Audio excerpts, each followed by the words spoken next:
Vous savez, si j'avais le plan anti-Zlatan à l'heure actuelle, voilà, j'aurais des sollicitations de l'Europe entière pour pouvoir le mettre en œuvre et il se vendrait très cher. Non, le meilleur moyen, c'est d'avoir la capacité de bien défendre collectivement et malheureusement, il n'y a pas que Zlatan, il y a Cavani, il y a Lucas, même si il manque de réussite ces temps-ci, il y a tellement de joueurs de qualité autour. Même si c'est vrai que si on arrive déjà à bloquer Zlatan, c'est déjà pas mal. Je pense qu'elle fait rêver beaucoup d'entraîneurs dans la planète football, oui, c'est sûr. Avoir tellement de talent à sa disposition, forcément, ça laisse songeur.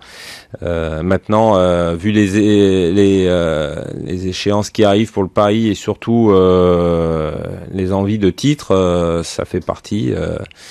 Mais cette équipe, elle ressemble à l'OL des années 2000, où il y avait 20 à 25 internationaux de très haut niveau, et c'est ce qui a permis à l'OL d'avoir une hégémonie sur le football français et sur même le football européen. Et c'est là-dessus que souhaite s'appuyer aussi le PSG de ces dernières années, avec des moyens à disposition et surtout un groupe de joueurs qui leur permet de pouvoir à la fois sur la scène nationale, mais surtout sur la scène européenne, d'être très ambitieux. À moins d'un séisme, mais c'est pratiquement... je vois pas comment et quelle équipe pourrait les empêcher de pouvoir glaner ce titre.